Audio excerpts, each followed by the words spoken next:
jaajëfal nañu leen yi ñu topp suñu site bi di Rewmi Média dañu ñëwaat ak yéen ci seen écho du jour dañu koy dooree ak coowal Cheikh Bara Ndiaye ak ki nga xamante ne si moo di Thérèse Faye ci coowal li nga xamante ne si daal kon doxoon na ci diggante ñoom ñaar ñooñee diggante chroniqueur bi nag ak ki nga xamante ne si kon moo di Thérèse Faye Diouf moomee kon daal seen mbir kon mujjee na ci yoon ginnaaw bi nga xamante ne si kon daal kii di Thérèse Faye kon daal da ko porter plainte kon yóbbu ko foofee nga xamante ne si moo di ca DIC di division des investigations criminelles ginnaaw bi nga xamante ne daal kon nee na kii di Cheikh Bara Ndiaye daal da ko tuumaaloon ci enrichissement illicite maanaam kon alal yoo xamante ni si daal nee na da ko yor te léwul tax ba tax na nag koy nga xamante ne si kon moo di Thérèse Faye moomee daal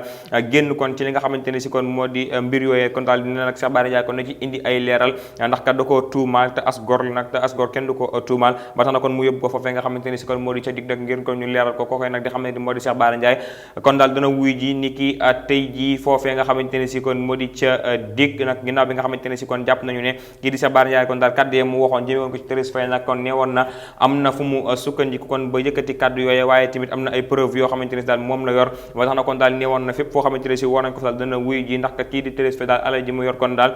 day alal ju léwul nag muy enrichissement illicite di xaalis boo xamante ne si kon mi ngi ci ab biiram wala ci ay comptam yoo xamante ne si daal moom la yor te nag ki nga xamante ne si daal mooy Thérèse Faye kon daal xaalis boobee léwu ko lu koy jëlee kon ci li nga xamante ne si moo di ak njuuj njaaj ba tax na kon daal kii di Thérèse Faye daal kon yóbbu ko foofee nga xamante ne si moo di ca DIC di division des investigations criminelles ba tax na kon daal tey ji daal dana taxaw kon ci kanam mu enquêteurs yi nag ngir kon ñu lu ñutu kon li nga xamante ne si moo di ay mbiram moom mi nga xamante ne si moo di Cheikh Bara Ndiaye waaye nag kon ak ki nga xamante ne si moo di Thérèse Faye ma ko porté plainte nag ngir kon ñu leeral seen mbir yooyee jëm ci nag li nga xamante ne si kon daal nee na moom la ko Cheikh Bara Ndiaye tuumaal di nag xaalis boo xamante ne si nee na da ko yor te léewul Thérèse Faye nag kon ba tey nee na daal mbir mi kon daal du ko bàyyi mu sedd benn yoon ba tax na kon daal moom mi di Cheikh Bara Ndiaye tuuma yooyee nga xamante ne si kon teg na ko daal kon dana ko génnee nu mu gën a ay nu mu gën a gaawee nag kon daal ndax nag jàpp ne kon daal moom mi di Cheikh Bara Ndiaye du ko tuumaal te asgor la te asgor daal kenn du ko tuumaal di kàddu yi kon ki nga xamante ne si moo di Thérèse Faye ñu jàllaat ci keneen koo xamante ne si daal bu ñu sàgganul tamaadu ko ëppi buum di gorob Marème Faye Sall bi kon di ki nga xamante ne si moo di Amadou Faye moom mi nga xamante moo di Amadou Faye nag ki nga xam ne moo lañ koy toppee nag di kon li nga xamante ne si moo di coowal suuf ak xaalis bu léwul boo xamante ne da ko doon jaay jëme ko ci ay oto waaye moom mi nga xam ne moo di Adama Faye nag kon li nga xamante ne si moo di mbir ma nag kon toll ci 300 millions maanaam ñetti téeméeri millions yoo xamante ne si daal nee nañu dafa jaay li nga xam ne moo di suuf ak oto yoo xamante ne si daal dafa ñu ngi ko jaay kon bindalu leen chèque bindalu leen dara lépp nag kon daal ay faux la nag loo xamante ne si amul ba tax na kon daal ñu bon ko kon ci kanamu yoon foofee ci gendarmerie nag mu nga kon te section de recherche ngir nag kon ñu càmbar li nga xamante ne si moo di ay mbiram moom mi nga xamante ne si kon moo di Adama Faye waaye nag li nga xamante ne si daal kon ñu ngi ko toppee nag li nga xamante ne si kon moo di ñàkk kon daal jaay loo xamante ne si kon tegewut ci ay kayit waaye nag kon jaay la nga xamante ne si moo di coowal suuf loo xamante ne si kon moomu ko ba tax na kon daal ñu bari kon nee nañu daal ki nga xamante ne si kon moo di Adama Faye daal jeewal Macky Sall kon mi nga xamante ne si kon moo nekkoon ci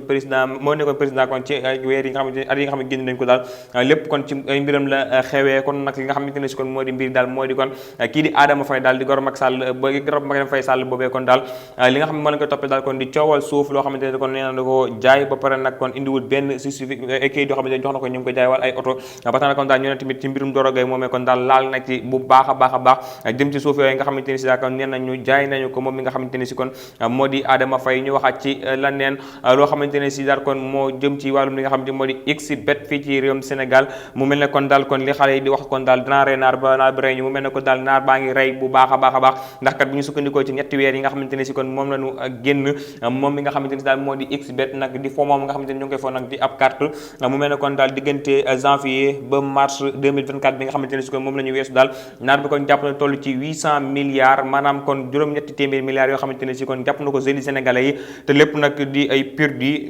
perdu rek ngay dégg moom nag lu tax na kon ñu si bari kon di génn daal di dànkaaf kon ñi nga xamante ne ñoo di xale yi ndax kat jàpp nañu ne daal li nga xamante ne moo di 800 milliards yooyu ko amoon na fa mu xaj te di daal du développé am réew ba tax na daal ñuy wax kon daal ñi nga xam ne ñoo di xale yi daal dañu bàyyi kon li nga xam ne moo di naar bi nu mu gën a gaawee ndax kat tabaxut am réew nag defarul avenir ndax kat carte moom du loo xamante ne si kon liggéey la ba tax na daal kon daal nañu focus kon ci li xam ne moo di seen liggéey ñu nekk ca nag te jàpp ne kon daal lépp loo xamante ne si war nañ koy am seenu ñàkk kon moo leen koy may ba tax na daal ñu baree di dànkaaf kon ñi nga xamante ne si kon ñoo di njiite réew daal kon ñu wutal ndaw yi ay xëy nu mu gën a gaawee ndax kat jàpp nañu daal fii nga xamante ne si kon moo leen naar bi jëmee daal amutum ndox ba tax na kon daal ñu baree tamit di ñaawlu li nga xamante ne si kon moo am ci foofee nga xamante ne si kon moo di ci réewum Sénégal ndax kat li nga xamante ne si kon moom la ñuy neem ko ci naar bi daal ak carte gi daal